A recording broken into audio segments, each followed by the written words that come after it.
அல்ஹம்துலில்லாஹ் அஷ்ஹது அல்லா இலாஹா இல்லல்லாஹ் வஹ்தஹு லா ஷரீக்க லஹ். எல்லா புகழும் கடவுள் ஒருவருக்கு மாத்திரமே. அந்த ஒரு கடவுளை தவிர வேறு இணை தெய்வங்கள் இல்லை என்று சாட்சி கூறுகிறேன். அல்லாஹ்வுடைய மாபெரும் கருணையினால கிருபையினால நம்ம அல்லாஹ் மட்டும் அடிப்படையில் அதை புரிந்து உணர்ந்து வழிகாட்டுதலை பின்பற்றக்கூடிய மக்களாக இறக்கும் வரை இருக்கணுங்கிற நோக்கத்தோடு நம்ம தொடர்ந்து நடைபோட்டு இருக்கோம். கடந்த 2 வாரமாக நம்ம நன்றி அறிதல் பற்றி சகோதரர் சிறப்பான நிறைய விஷயங்கள் சொன்னார். இன்னும் நிறைய அதில் நம்ம போக உள்ள நிறைய இருக்குன்னு வேற சொல்லியிருக்காரு. இன்ஷா அல்லாஹ் அதுக்காக காத்துட்டு இருப்போம். நிறைய விஷயம் அவர் ஓதி காமிச்சார். எல்லாம் சொல்றாங்க, நாம் உமக்கு ஓதி காட்டுவோம், மறந்து விடாதீர். நாம் உமக்கு ஓதி காட்டுவோம், மறந்து விடாதீர். ஒவ்வொன்றும் கடவுளின் நாட்டத்திற்கு ஒப்பவே உள்ளது. அறிவிக்கப்பட்டவற்றையும் மேலும் மறைத்து வைக்கப்பட்டவற்றையும் அவர் அறிகிறார். என்னதான் நம்ம கேட்டாலும் அதுக்கப்புறம் கேட்டதுக்கு அப்புறம் நம்ம மனசுல தோன்றக்கூடிய எண்ணங்கள் நம்மளுடைய செயல்பாடுகள், அதை நம்ம வெளிப்படுத்தினாலும் சரி, அது அறிவிக்கப்பட்டதா இருந்தாலும் சரி, நான் அறிவிச்சாலும் சரி, இல்லை மறைச்சு வச்சிருந்தாலும் சரி, அல்லாஹ் அறிகின்றார். மிகவும் லகுவான பாதையில் உம்மை நாம் செலுத்துவோம். எனவே நீர் நினைவூட்ட வேண்டும். ஒருவேளை அந்நினைவூட்டல் பயனளிக்கக்கூடும். இதுதான் நம்மளுடைய பணி. தொடர்ந்து நினைவூட்டிக்கிட்டே இருக்க வேண்டியதுதான். அது எந்த விஷயமாக இருந்தாலும் சரி, அல்லாஹ் நமக்கு காட்டியிருக்கக்கூடிய வழிகாட்டுதலை தொடர்ந்து நினைவூட்டிகிட்டே இருக்க வேண்டியது. பயனளிக்கக்கூடும். பக்தியுடையவர்கள் கவனத்தில் எடுத்துக்கொள்வார்கள். ரெவரண்ட் வில் டேக் ஹீட்னு சொல்றார். தோஸ் ஹூ ரெவரண்ட், யாரு அந்த உணர்வோடு இருக்கிறாங்களோ அவங்க தான் அதில் கவனத்தில் எடுத்துக்கொள்வார்கள் சொல்றார்.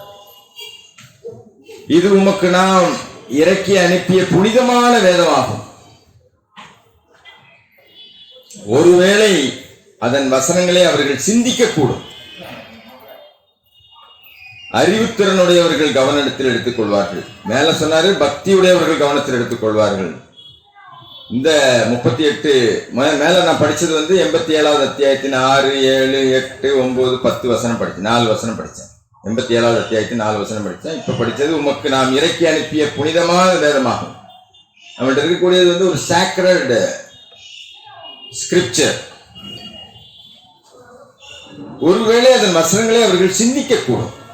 சிந்திக்கணும். நம்ம இல்ல ஏன் குறிப்பிட்டு சொல்றாங்க, எதையும் மறந்துடலன்னு சொல்றாங்க, எதையும் விட்டுறலன்னு சொல்றாங்க, சிந்திக்க மாட்டீங்களான்னு கேட்கிறாங்க. உங்க இதயத்தில் என்ன பூட்டா போட்டிருக்கு அப்படின்னு கேட்கிறாங்க. ஒருவேளை அவர்கள் சிந்திக்க கூடும். அறிவுத்திறனுடையவர்கள் கவனத்தில் எடுத்துக் கொள்வார்கள். இந்த intelligence, those who possess intelligence will take heed ன்னு ஆங்கிலத்தில் இருக்கு. அதிலிருந்து நல்லுணர்வு பெறுவார்கள். கவனத்தில் எடுத்துக்குவாங்க. அவங்க கவனத்தில் வச்சுப்பாங்க எப்பவுமே. எல்லாம் குறிப்பிட்டு சொல்றாரு. உமக்கு கொடுக்கப்பட்ட உம்முடைய இரட்சகரின் வெளிப்பாடுகளை சத்தியம் என அடையாளம் கண்டுகொண்ட ஒருவன் குருடனாக இருக்கும் ஒருவனுக்கு சமமாவானா? கேள்வி வேற கேட்கிறார். ஆக்சுவலா அதாவது இந்த கேள்வி கேட்கிற தமிழ் இலக்கியத்தில் இருக்கு. வினா 6 வகைப்படும். நம்ம படிச்சிருப்போம். அறிவினா, அறியாவினா, ஐயவினா, குழல் வினான்னு படிச்சதுதான் தெரியும் நமக்கு. தமிழ்ல அதே மாதிரி விடை 8 வகைப்படும். 8 வகையான விடை இருக்கு. எல்லாம் அதாவது ஆசிரியருக்கு கேள்வி தெரியும். ஆனா ஏன் கேள்வி கேட்கிறாரு? மாணவன் அதன் புரிஞ்சுக்கிட்டானா, சிந்திச்சு தெரிஞ்சுக்கிட்டானான்னு தெரிஞ்சுக்கிறதுக்காக. கரெக்டா இல்லையா? ஆசிரியருக்கு கேள்வி பதில் தெரியாதா? ஏன் கேள்வி கேட்கிறார்? அதே மாதிரிதான் அல்லாஹ் நம்மகிட்ட கேட்கிறார். என்ன கேட்கிறார்? இது உமக்கு இறக்கி அனுப்பியப்பட்ட, அதாவது உமக்கு கொடுக்கப்பட்ட உம்முடைய இரட்சகரின் வெளிப்பாடுகள் சத்தியம் என அடையாளம் கொண்ட ஒருவன். மேல சொன்னோம் இல்லையா, அவர் நினைவு, அதாவது நன்றி உணர்வை பற்றி சொன்னார். நிறைய வசனங்கள் ஓதி காமிச்சார் கடந்த 2 வாரமா. அதை நம்ம எப்படி எடுத்துக்கிட்டோம்? ஏதோ சும்மாக்கு வந்தோம், ரைட், ரொம்ப நல்லா இருந்துச்சு அப்படின்னு சொல்லிட்டு அப்படியே போறதுக்கா, இல்லை தொடர்ந்து அல்லாஹ்வோட நினைவுல இருக்கிறதுக்கா? அப்போ உமக்கு கொடுக்கப்பட்ட உம்முடைய இரட்சகரின் வெளிப்பாடுகளை சத்தியம் என அடையாளம் கொண்ட ஒருவன் குருடனாக இருக்கும் ஒருவனுக்கு சமமாவனா? அறிவுடையோர் மட்டுமே கவனத்தில் எடுத்துக் கொள்வார்கள். இங்கேயும் அப்படிதான். those who possess intelligence will take heed. இது 13வது அத்தியாயத்தின் 19வது வசனத்துல இன்னும் 2-3 வசனத்துல சொல்றாங்க those who possess intelligence will take heed. யார் அறிவுத்திறன் உடையவர்கள் இருக்கிறாங்களோ அவங்க நிச்சயமா இதுல இருந்து இதை கவனத்தில் எடுத்துக்குவாங்க, இல்ல இதை உணர்ந்து கொள்வார்கள். அதாவது இன்னும் வசனம் இருக்கு, நம்ம படிப்போம் இன்ஷா அல்லாஹ். இந்த இன்டெலிஜென்ஸ்னா என்ன அர்த்தம்? ஒருத்தர் இன்டெலிஜென்ஸ்னா அதாவது ஒரு நுண்ணறிவுன்னு வச்சுக்கோங்க, அந்த கூர்மையான அறிவு, நுண்ணறிவு இல்ல அறிவுல திறன் உடையவர்கள் அப்படின்னா இதெல்லாம் வசனம் நம்மளை பார்த்து தான் சொல்லுது. நம்மளை தான் அப்படி ஆக சொல்றாரு அல்ல, நீங்க எல்லாம் அப்படி ஆவுங்க அப்படின்னு சொல்லி. ஏன்னா நிறைய பேர் வேதம் கிடைச்சிருக்கு, யாரும் படிக்கிறதே இல்லை. நிறைய பேர் உலகத்தில் உள்ள 4 பேர்ல ஒருத்தர் முஸ்லீம்ங்க, 2 பேர் கிறிஸ்தவர்களுங்க. இந்த ஒருத்தர் தான் வேற வேற குரூப்ல இருக்கவங்களா இருப்பாங்க. அதுல அது கிடைக்க பெற்றவர்கள் யார் தொடர்ந்து குர்ஆனை படிக்கிறா? நம்ம இப்ப தெளிவா யார்கிட்ட வேணாலும் நீங்க எந்த முஸ்லீமும் சந்திச்சாலும் கேட்கலாம், தினசரி நீங்க எனக்கு குர்ஆன் சொல்லுது குர்ஆனை படிங்கன்னு சொல்லி படிக்கிறீங்களா அப்படின்னு கேட்டா அவங்க எல்லாம் சிரிக்க தான் செய்வாங்க. இன்னும் வேணா படிக்கிறேன்னு சொல்லுவாங்க, 1 நாள் 2 நாள் படிப்பாங்க, 1 வாரம் படிப்பாங்க, 10 நாள் படிப்பாங்க. தொடர்ந்து படிச்சுக்கிட்டே இருந்தோமானால் தான் அல்லாஹ் சொல்லக்கூடியது அட்லீஸ்ட் நமக்கு தெரியும். அதாவது ஓரளவாவது புரியும். எப்பவாவது ஒரு படிப்பேன், நோன்புக்கு மட்டும் தான் படிப்பேன், இல்லை எப்பவாவது தான் படிப்பேன்னு சொன்னா அல்லாஹ் சொல்ல விஷயம் புரியாது, நிச்சயமா புரியாது. ஏன்னா அக்கறை உடையவர்களை தவிர இதை அடைய முடியாதுன்னு சொன்னார்ல.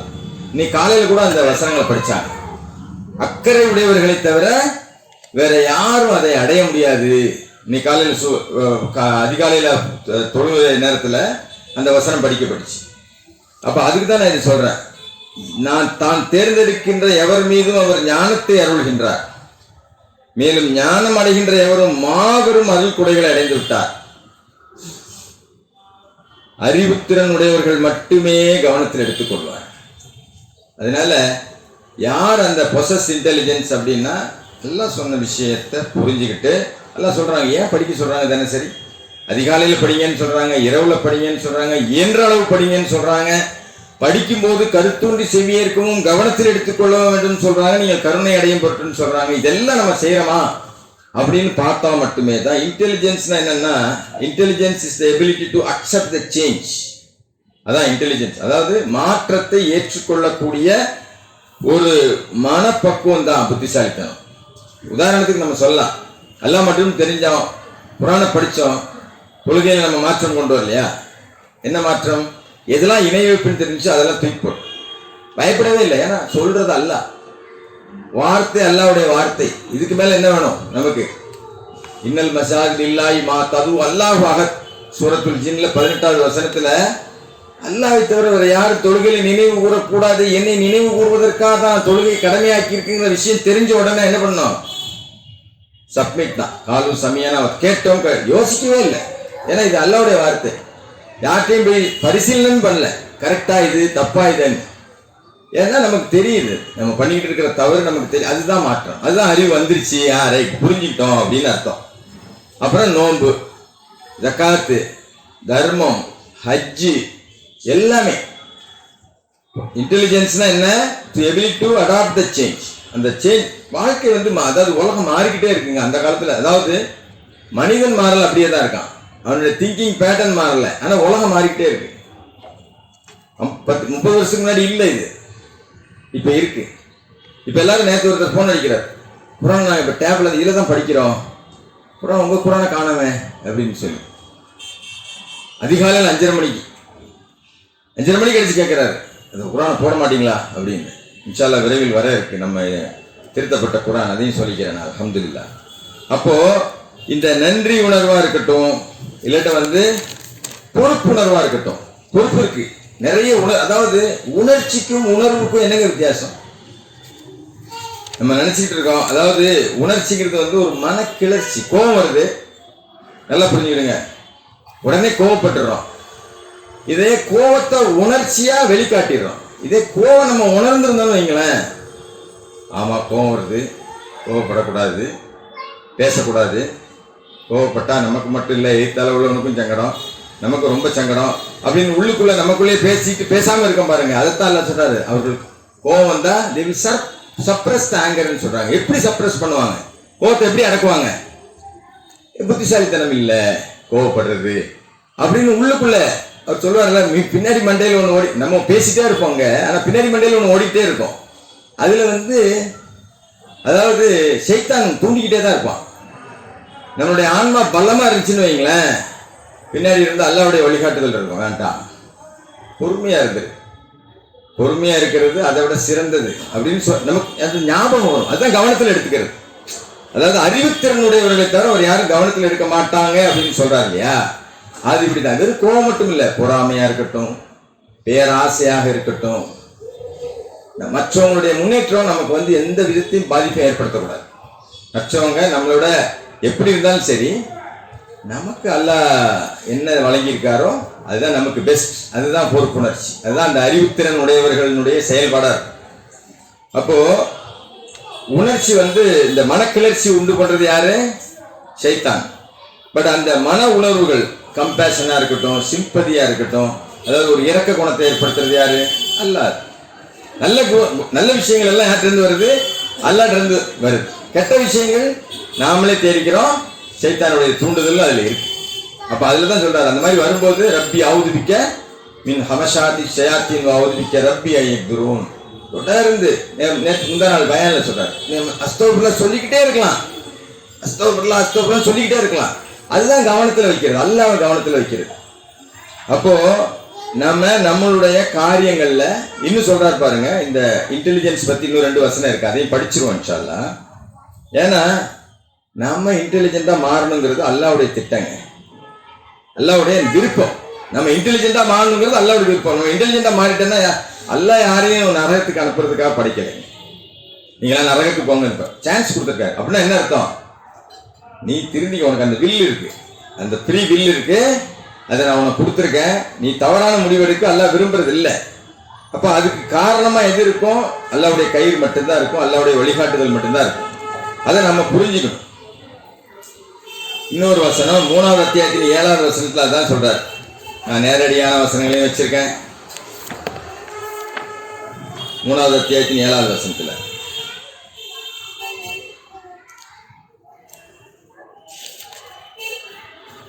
நேரடி பொருள் தருகின்ற வசனங்களையும், அவையே இந்த வேதத்தின் சாராம்சமாக அமைகின்றன.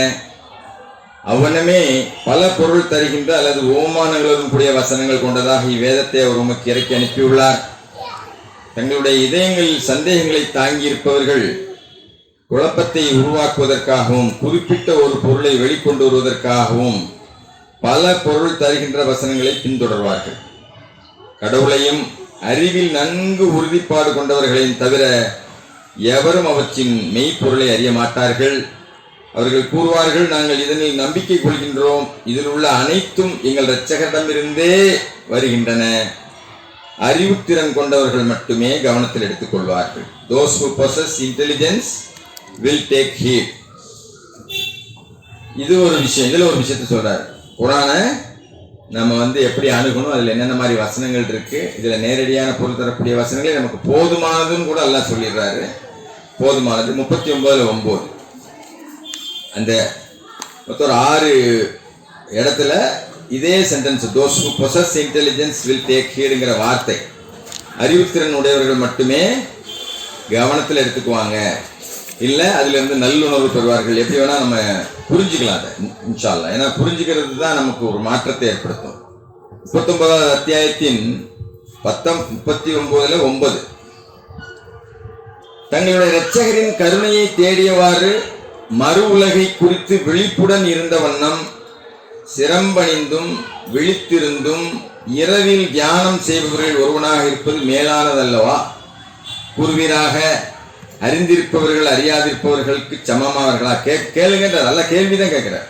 இதை அறிந்திருப்பவர்களும் அறியாதிருப்பவர்களுக்கு சமமானவர்களா? அறிவுத்திறனை பெற்றிருப்பவர்கள் மட்டுமே கவனத்தில் எடுத்துக்கொள்வார்கள். அதனால நாம அது எந்த விஷயமா இருந்தாலும் சரி, குர்ஆனை அணுகக்கூடிய விதமா இருக்கட்டும், அதுல அல்லாஹ் சொல்லியிருக்கக்கூடிய பல உணர்வுகளை பத்தி சொல்றாரு. அல்லாஹ் விழிப்புணர்வை பத்தி சொல்றாரு, அர்ப்பணிப்பு உணர்வை பத்தி சொல்றாரு, பக்தி உணர்வை பத்தி சொல்றாரு, உள்ளுணர்வை பத்தி சொல்றாரு. இதெல்லாம் நம்ம உணரணும். அப்படின்னா நம்ம குற்ற உணர்வுக்கு ஆள்பட்டோம், ஐயோ அல்லாஹ் இதெல்லாம் சொல்லியிருக்காரு நம்ம செய்யலையே அப்படின்னு குற்ற உணர்வுக்கு ஆள்பட்டோம்னா இந்த உணர்வுலாம் நமக்கு வராம போய் அப்போ அல்லாஹ் சொன்னதை செய்யணும்னு சொல்றேன், நான் வேற ஒன்றும் சொல்ல. அல்லாஹ் சொன்னதை நீங்க செஞ்சுட்டோம் அப்படின்னா குற்ற உணர்வுக்கு ஆட்பட மாட்டோம். அப்போ நமக்கு வந்து பொறாமை உணர்வு வராது, கோப உணர்வு வராது. வரும், அதான் சொன்னலையா, கோபம் வரும். அப்ப அந்த நேரத்தில் நம்ம எப்படி சப்ரஸ் பண்ணுவோம்? உண்மையிலேயே புரிஞ்சிருப்போம், நம்ம அந்த உணர்வு நமக்கு இருக்கும், எல்லாம் கவனத்தில் வச்சிருப்போம். புரியுதா? ரொம்ப பேச மாட்டோம் நம்ம. அதாவது நான் என்ன முடிவு எடுக்கிறேன், டோன்ட் ஜட்ஜ் மை சாய்ஸஸ். நான் என்ன முடிவு எடுக்கிறேன், when you don't understand my reason.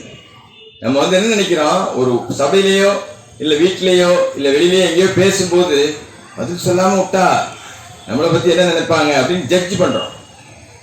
யார் ஜட்ஜ் பண்ணணும் நம்மளை பற்றி? உண்மையிலே யார் ஜட்ஜ் பண்ணணும்? அல்லாஹ் தான் ஜட்ஜ் பண்ணணும். அல்லாஹ்வுடைய ஜட்ஜ்மெண்ட் தான் நமக்கு வேணும், வேற யாருடைய ஜட்ஜ்மெண்ட் தேவையில்லை. அதாவது மற்றவங்க நம்ம வந்து நம்மளை பற்றி என்ன நினைப்பாங்க அப்படின்னு நினைக்கிறதே பெரிய ஒரு, அதாவது அல்லாஹ்வை மறந்த விஷயம். அல்லாஹ்வை மறந்தா தான் அப்படி நினைப்போம், மற்றவங்க நம்மளை பற்றி என்ன நினைப்பாங்க அப்படின்னு. அல்லாஹ் நம்மளை பற்றி என்ன நினைப்பாரு நினைக்கிறதோ அல்லாஹ் மேல கவனம் வைக்கிறது. அதுதான் பொசஸ் இன்டெலிஜென்ஸ் சொல்றாங்க. அவங்க தான் இந்த மாதிரி கவனத்தில் எடுத்துக்குவாங்க அப்படின்னு சொல்லி. அதனால நம்மளுடைய காரியங்களை, தினசரி காரியங்களை இந்த மாதிரி நம்ம செய்யறோமா அப்படின்னு பார்க்கறது தான் சரியான இன்டெலிஜென்ஸா இருக்கும் இன்ஷா அல்லாஹ். அதாவது ஏதோ பிரார்த்தனையும் நம்பிக்கையும் தான் கண்ணுக்கு தெரியாத விஷயங்க. நம்ம பிரார்த்தனை பண்றோம், மனப்பூர்வமா உணர்ந்து பிரார்த்தனை பண்றோமா அப்படின்னு நமக்கு தான் தெரியும். அதுவும் நம்பிக்கையோட பிரார்த்தனை பண்றோமா அதுவும் நமக்கு தான் தெரியும். சும்மா லிப் சர்வீஸ் கவுண்ட் ஆகாது. அது நம்ம குர்ஆன் தெளிவா சொல்லுது. ரோபோட் தேவையில்லை, அல்லாஹ்க்கு வந்து ரோபோட்ஸ் தேவை.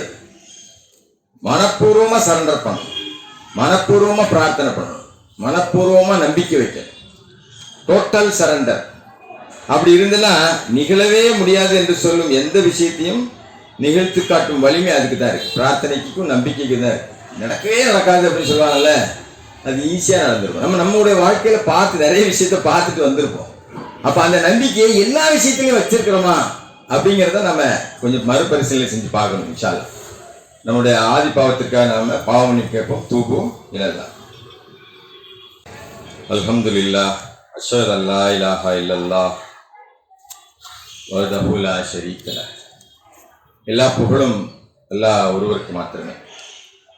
அதாவது நிதானமா சரியான பாதையில செல்வது வந்து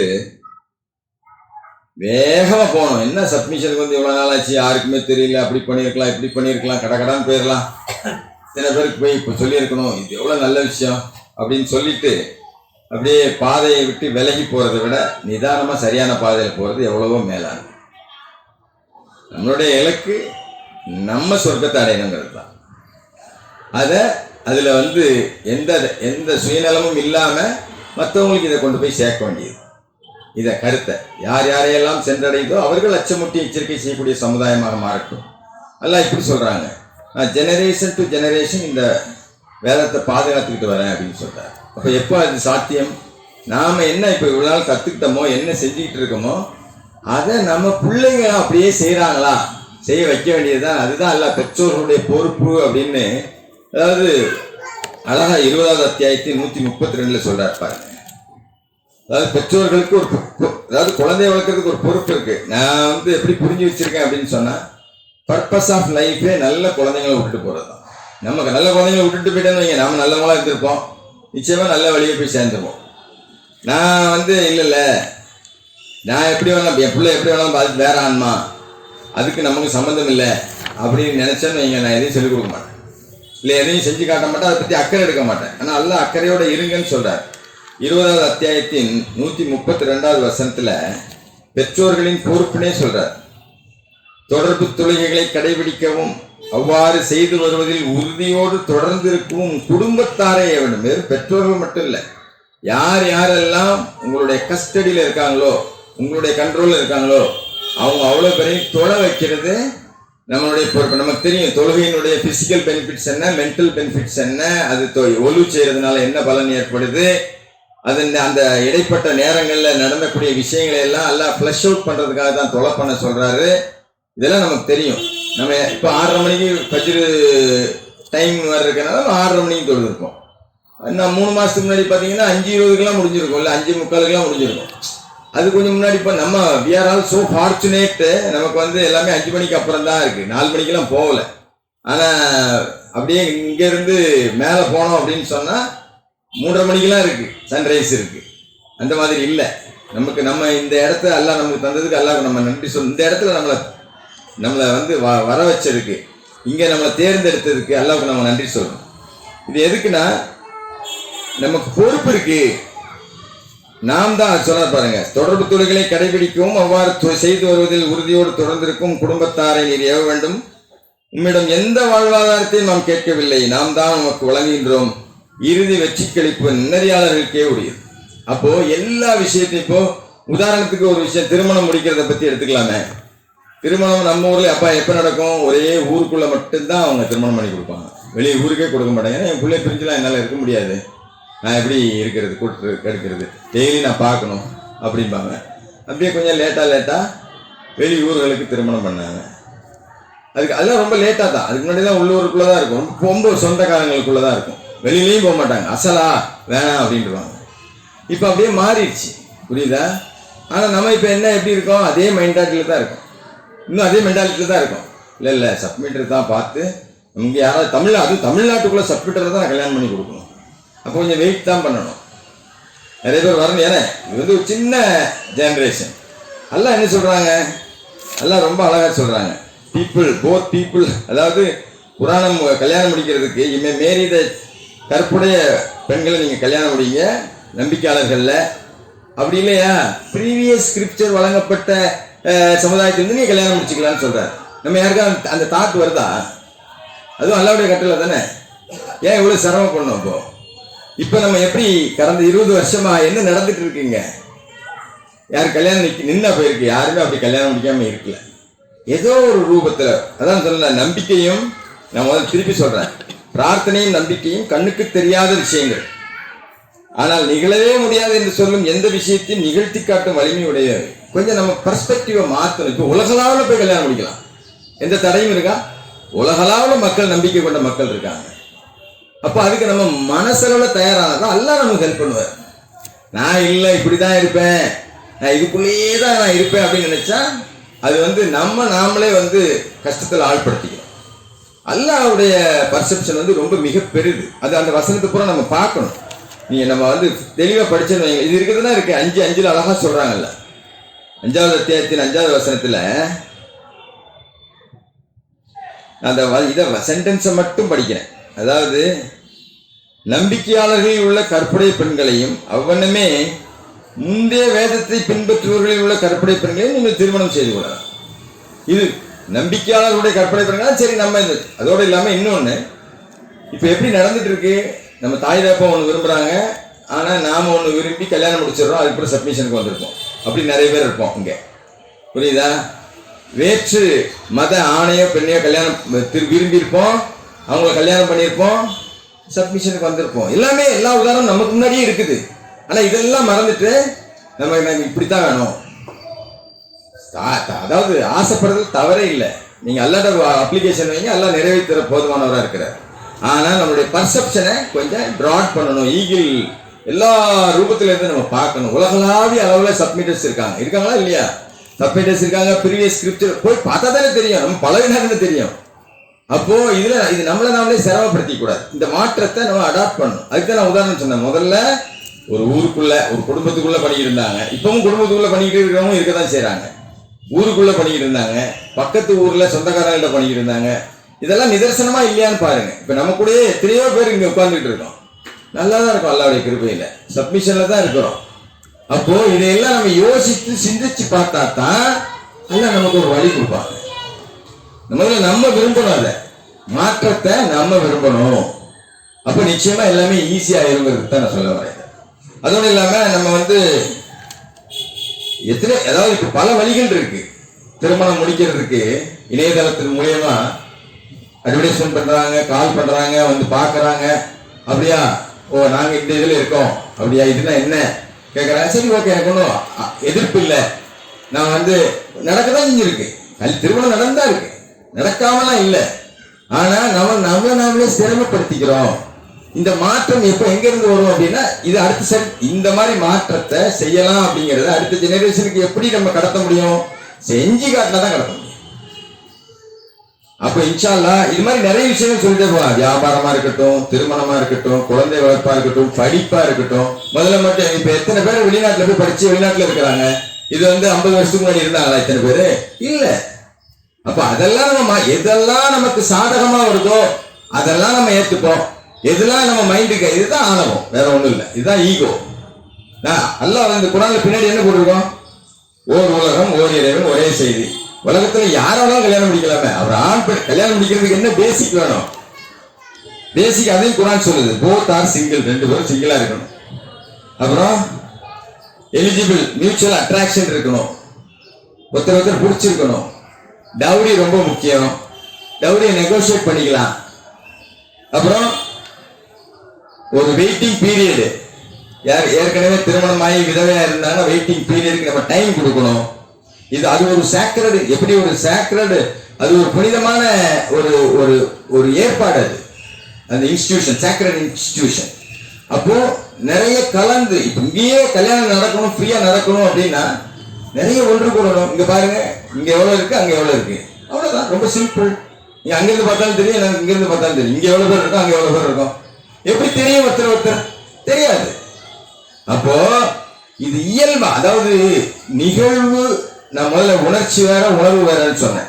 அதே மாதிரிதான் திருமணம்ங்கிறது நிகழ்ச்சியா நிகழ்வா அப்படின்னு பார்த்தா, சூரியன் உதிக்கிறது நிகழ்வா நிகழ்ச்சியா, சந்திரன் தோன்றது நிகழ்வா நிகழ்ச்சியா? அது ஒரு நிகழ்வு.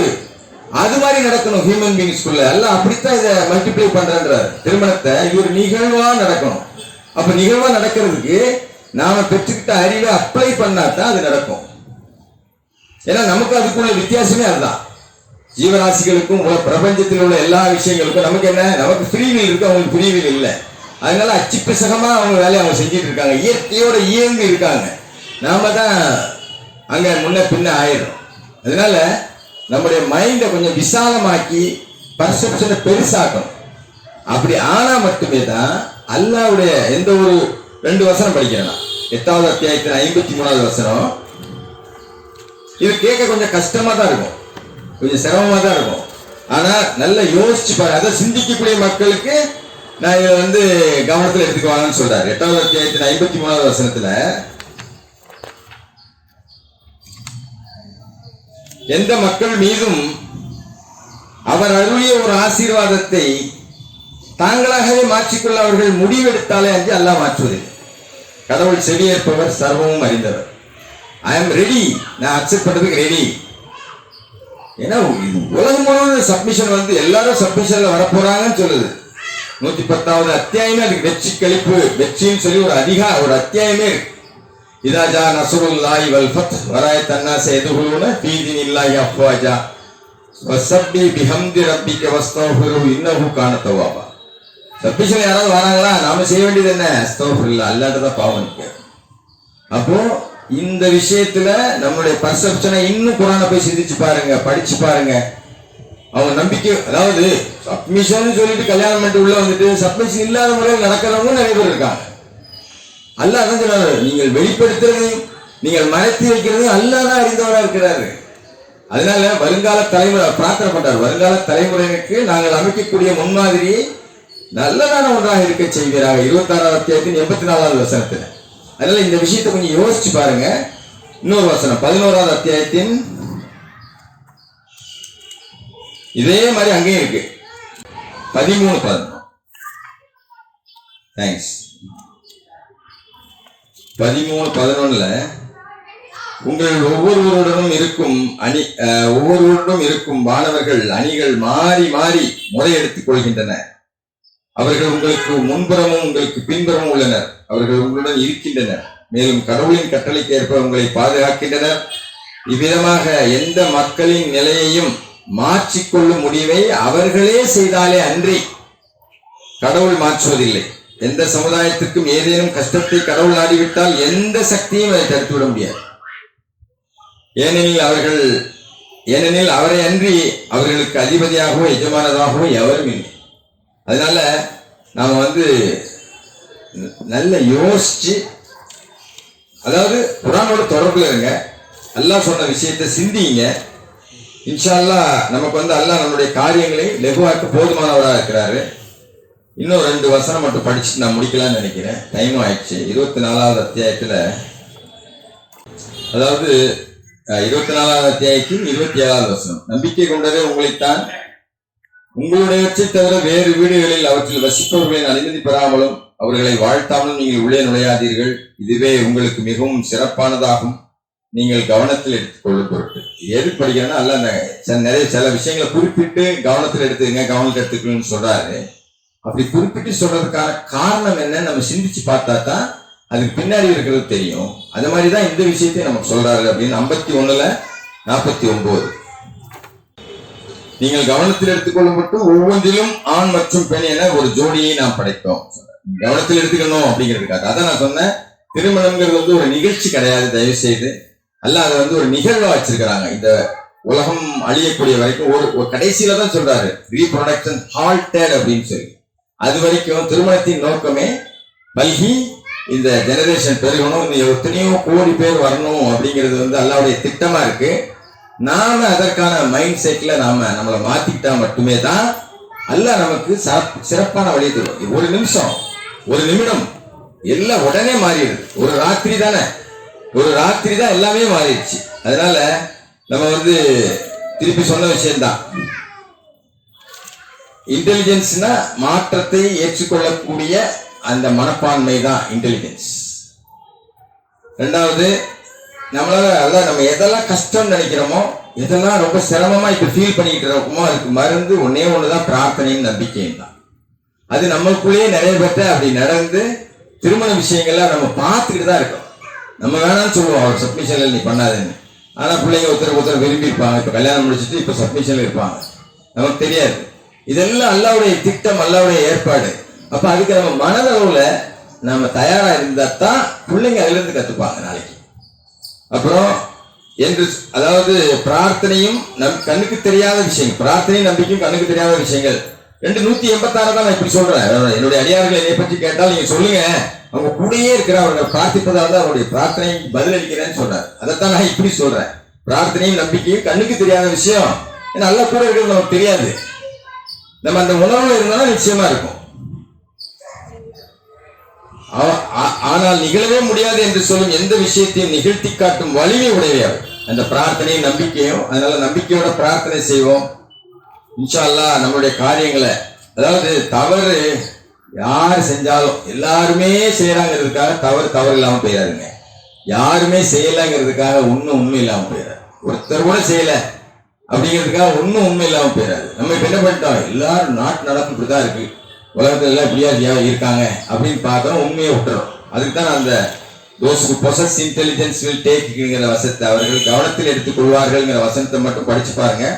இன்ஷா அல்லாஹ் தொடர்ந்து சப்மிஷன்ல, அதாவது அடிபணிந்த நிலையிலேயே வாழ்ந்து அடிபணிந்த நிலையிலேயே மரணிக்க வேணும்னு பிரார்த்தித்து நிறைவு செய்கிறேன். அக்கிமுசலாம். தொழுகைக்கு தயாரா.